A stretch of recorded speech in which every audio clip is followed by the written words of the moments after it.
नमस्कार मंडळी, जस्ट मराठीमध्ये आपलं मनपूर्वक स्वागत. भारतामध्ये सर्वात जास्त सन्मान कुणाला भेटतो हा प्रश्न जर कुणाला विचारला तर कॉमन उत्तर असतं भारताच्या सीमेवरती तैनात राहून भारताचं रक्षण करणाऱ्या सैनिकांना, भारताच्या सैन्य दलामध्ये काम करत असलेल्या प्रत्येक व्यक्तीला. आणि या सैन्य दलामध्ये अधिकारी होऊन, ऑफिसर होऊन देशाची सेवा करण्याचं जर तुमचं स्वप्न असेल तर त्यासाठी द्यावी लागते NDA एक्झाम. आणि या व्हिडिओमध्ये आपण पाहणार आहोत NDA एक्झाम बद्दलची संपूर्ण माहिती. NDA नॅशनल डिफेन्स अकॅडमी जगातल्या सर्वोत्कृष्ट ट्रेनिंग अकॅडमीज पैकी एक अशी ही tri service academy. Tri service म्हणजे काय? भारताच्या तीनही सेना दलांचे भूदल, नौदल आणि वायुदलाचे अधिकारी या अकॅडमीमध्ये ट्रेन केले जातात. UPSC Union Public Service Commission जी देशातील सर्वात प्रतिष्ठित एक्झाम्स घेते, तीच संस्था NDAची एक्झाम सुद्धा घेते. NDAच्या एक्झामला ऑफिशियली NDA NA एक्झामिनेशन असं म्हटलं जातं, नॅशनल डिफेन्स अकॅडमी आणि नेव्हल अकॅडमी एक्झामिनेशन.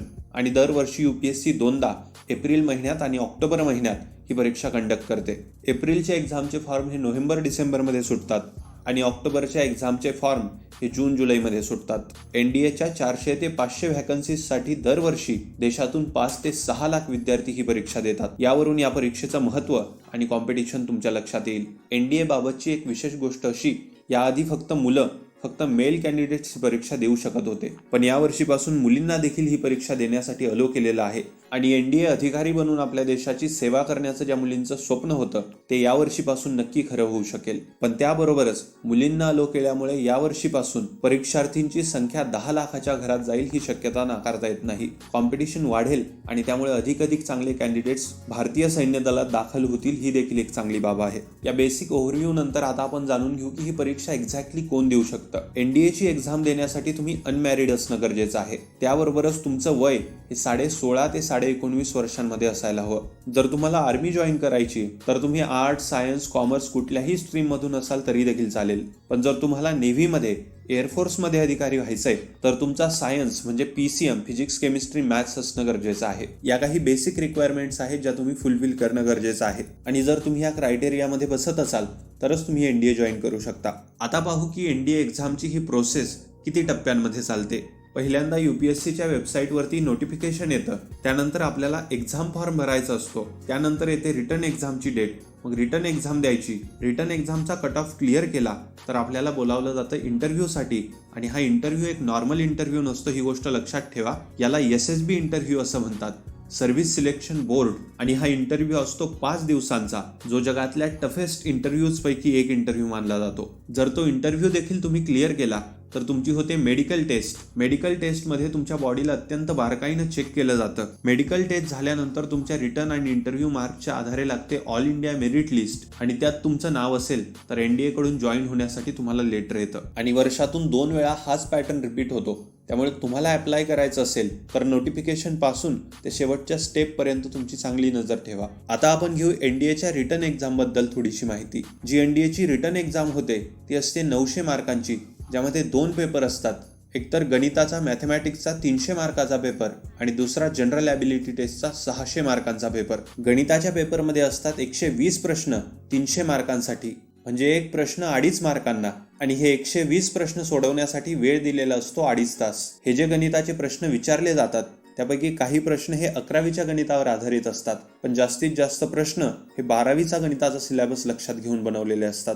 म्हणजे एक गोष्ट पक्की आहे की जर NDA क्रॅक करायची असेल तर आपलं गणित चांगलं असणं गरजेचं आहे. दुसरा पेपर असतो जनरल ॲबिलिटी टेस्टचा, ज्यात असतात 150 प्रश्न 600 मार्कांसाठी, म्हणजे एक प्रश्न 4 मार्कांना आणि वेळ असतो 2.5 तास. पण या जनरल ॲबिलिटी टेस्टमध्ये खूप सारे विषय असतात, म्हणजे इंग्लिश असतं 200 मार्कांना आणि फिजिक्स, केमिस्ट्री, जनरल सायन्स, इतिहास आणि स्वातंत्र्य चळवळ, भूगोल, करंट अफेअर्स या सर्व टॉपिक्सवरचे प्रश्न असतात 400 मार्कांचे. आणि मग होतात टोटल 600 मार्क. एक गोष्ट पुन्हा सांगतो, हे पेपर्स UPSC घेतंय आणि यामध्ये निगेटिव्ह मार्किंग आहे, म्हणजे अंदाजे गोल गिरवण्याचा प्रयत्न केला तर मार्क्स हे निगेटिव्ह मध्ये सुद्धा जाऊ शकतात. त्यामुळे पेपर देताना ती काळजी नक्की घ्या. जे प्रश्न येतात ते आधी सोडवून घ्या आणि ज्या प्रश्नांबद्दल मनात डाऊट आहे ते नंतर न सोडवा. सोडवा. NDA रिटन एक्झामच्या दोन्ही पेपरच्या कट ऑफ पेक्षा जास्त मार्क तुम्हाला असतील तर तुम्हाला बोलावलं जातं SSB इंटरव्ह्यूसाठी. याचे भारतामध्ये काही ठराविक शहरांमध्ये बोर्ड आहेत. म्हणजे जर तुम्ही एअरफोर्सला प्रेफरन्स दिला असेल तर तुम्हाला एअरफोर्स बोर्डमध्ये बोलावलं जातं आणि नेव्ही आर्मीला दिला असेल तर त्यांच्याशी संबंधित बोर्ड्समध्ये तुम्हाला बोलावलं जातं. SSBचा फुल फॉर्म होतो सर्व्हिस सिलेक्शन बोर्ड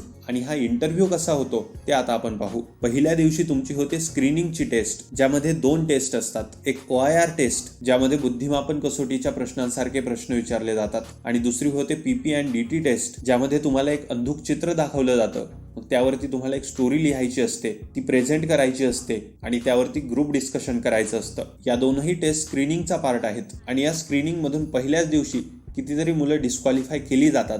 त्यांचा जर पहिला SSB इंटरव्ह्यू असेल तर त्यांना ट्रॅव्हलिंगचे पैसे दिले जातात आणि मग ते घरी जाऊ शकतात. जे मुलं स्क्रीनिंगमधून क्वालिफाय होतात पुढचे 4 दिवस त्यांच्या वेगवेगळ्या टेस्ट होतात आणि त्या आधारित असतात मनसा, वाचा आणि कर्मावरती. पहिलं येतं सायकोलॉजी, ज्यात येतात टॅट थीमॅटिक ॲप्रिसिएशन टेस्ट, वॅट word association test, SRT situation reaction test आणि SD self description test. Psychology testing झाल्यानंतर असते ग्रुप टेस्टिंग. तुम्हाला ग्रुपमध्ये काम करता येतं का यासाठी GTO मार्फत घेतल्या जातात वेगवेगळ्या टेस्ट. त्यात येतं group discussion, group planning exercise, HGT, PGT, command task आणि लेक्चरेट सारख्या गोष्टी.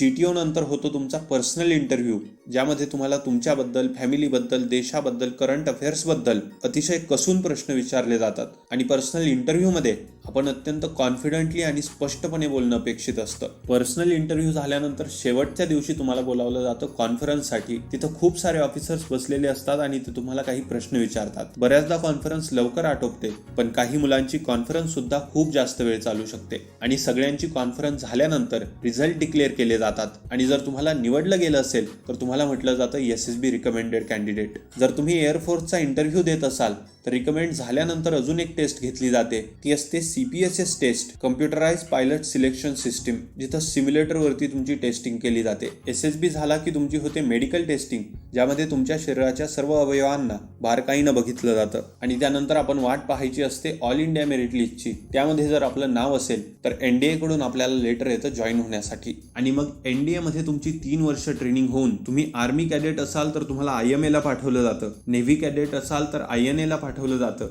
आणि एअरफोर्स कॅडेट असाल तर तुम्हाला IFA ला पाठवलं जातं आणि तिथं तुमची 1-1 वर्ष ट्रेनिंग होते. अशी पूर्ण 4 वर्षांची ट्रेनिंग झाल्यानंतर तुम्ही बनता ऑफिसर आणि मग देशाची सेवा करण्यासाठी तुम्ही तत्पर असता, तयार झालेले असता. देशाची सेवा करताना कुठलाही अधिकारी पैशांचा विचार करत नाही. ते स्वतःच्या जीवाचा विचार न करता देशप्रेमानं देशाची सेवा करत असतात आणि म्हणून गव्हर्नमेंट सुद्धा त्यांना चांगले पगार देते. साधारणतः 56,000 सुरू होऊन 1.5-2 लाखांपर्यंत NDA अधिकाऱ्यांचे पगार असतात. त्यामुळे तुम्हाला देखील चांगली लाईफ हवी असेल, देशाची सेवा करायची असेल आणि आयुष्यात काहीतरी चॅलेंजिंग करायचं असेल तर NDA जॉईन करण्याचा नक्की प्रयत्न करा. कदाचित हाही प्रश्न तुमच्या मनात आला असेल की NDA हा एकच मार्ग आहे का सैन्य दलात अधिकारी होण्याचा? तर नाही, CDS आहे, FCAT आहे, त्या देखील तुम्ही देऊ शकता. पण त्या एक्झाम ग्रॅज्युएशनच्या शेवटी किंवा ग्रॅज्युएशन नंतर तुम्हाला देता येतात आणि NDAची एक्झाम 11वी-12वी मध्येच तुम्हाला देता येते. हा फरक आहे. आशा आहे या व्हिडिओतून तुम्हाला NDA बद्दलची संपूर्ण माहिती कळाली असेल. व्हिडिओ आवडला असेल तर आपल्या चॅनलला नक्की सबस्क्राईब करा.